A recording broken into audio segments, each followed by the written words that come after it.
오늘 우리가 볼 하나님의 말씀은 학개 1장 7절에서 11절 말씀입니다. 만군의 여호와가 말하노니 너희는 자기의 행위를 살피지어다. 너희는 산에 올라가서 나무를 가져다가 성전을 건축하라.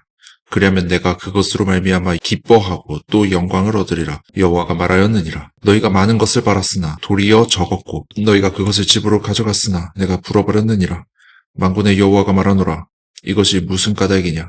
내 집은 황폐하였으되 너희는 각각 자기의 집을 짓기 위하여 빨랐음이라. 그러므로 너희로 말미암아 하늘은 이슬을 그쳤고 땅은 산물을 그쳤으며 이 땅과 산과 곡물과 새 포도주와 기름과 땅의 모든 소산과 사람과 가축과 손으로 수고하는 모든 일에 한재를 들게 하였느니라. 아멘. 학개 선지자를 통해 주시는 하나님의 명령은 성전을 재건하라는 것입니다.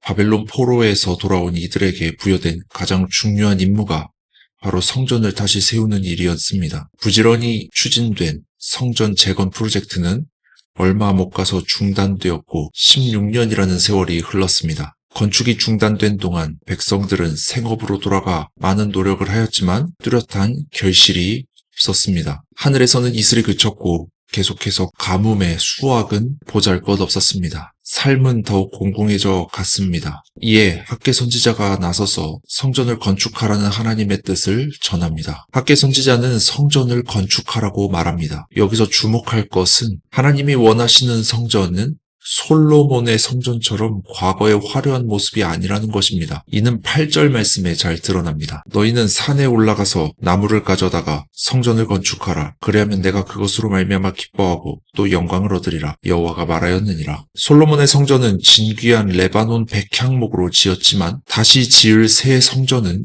주변 산에서 쉽게 구할 수 있는 나무로 건축하라는 것입니다. 이것을 통해 하나님께서 외형적인 아름다움을 보시지 않는다는 것을 알 수 있습니다. 예수님께서 잡히셨을 때 제자들은 다 뿔뿔이 흩어졌습니다. 그중 베드로는 원래 자신이 하던 일, 즉 물고기 잡는 일을 하러 갈릴리 바다로 갑니다. 그런데 그물질을 아무리 해도 고기가 잡히지 않았습니다. 그런 베드로에게 예수님은 오른쪽에 그물을 던져보라고 말씀하십니다. 배의 오른쪽에 그물을 던지자 거짓말처럼 물고기가 많이 잡혔습니다. 베드로는 그런 일을 겪으면서도 예수님이 오신 것을 깨닫지 못했죠. 그 옆에 있는 다른 제자가 주님이시다 라고 말을 하자 그제서야 예수님이 오신 것을 깨닫고 영접하러 나갑니다. 예수님은 제자들과 식사를 합니다. 식사 후에 베드로에게 예수님은 이렇게 물으십니다. 내가 나를 사랑하느냐? 오늘 우리가 읽은 말씀도 같은 맥락으로 이해해야 합니다. 학개 선지자는 이스라엘 백성들에게 하나님을 사랑하는 모습을 보이라고 촉구하고 있는 것입니다. 하나님이 원하시는 것은 마음의 중심이지 화려한 건축물이 아닙니다. 성경에 보면 하나님을 사랑하는 자마다 하나님의 말씀을 지킬 것이라고 말씀합니다. 하나님의 말씀을 지키기 위해서는 하나님의 말씀을 읽어야 할 것입니다. 또 사도행전 2장 42절 말씀처럼 교제하며 기도에 힘쓸 것입니다. 또 사도행전 2장 46절 말씀처럼 모이기를 힘쓸 것입니다. 또 마태복음 28장 20절의 말씀처럼 전도할 것입니다. 하나님은 하나님의 백성들이 하나님 나라의 재건이라는 하나의 목표로 모여 하나님의 뜻 가운데 하나 되기를 원하셨습니다. 하나님 중심, 하나님 우선의 삶의 가치와 목적을 바로 세우고 예배와 믿음의 회복이 우선되어야 합니다. 신앙생활을 하다 보면 의외로 교회 안에서 다른 사람이 이룩해 놓은 것이 좋아 보인다고 그것을 따라가는 모습을 많이 볼 수 있습니다. 하지만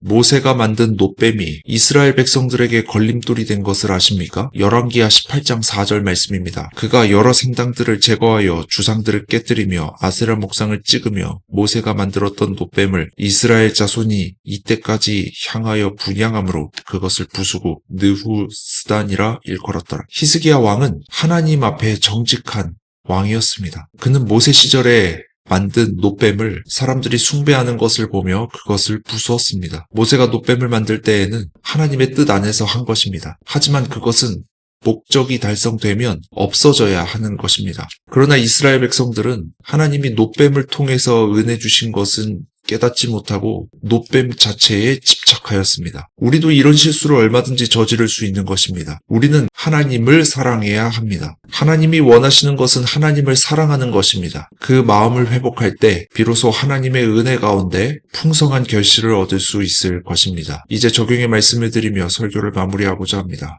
적용의 말씀입니다. 하나님을 사랑하는 마음을 회복합시다. 이 적용의 말씀 가지고 우리 자신을 돌아보기 원합니다.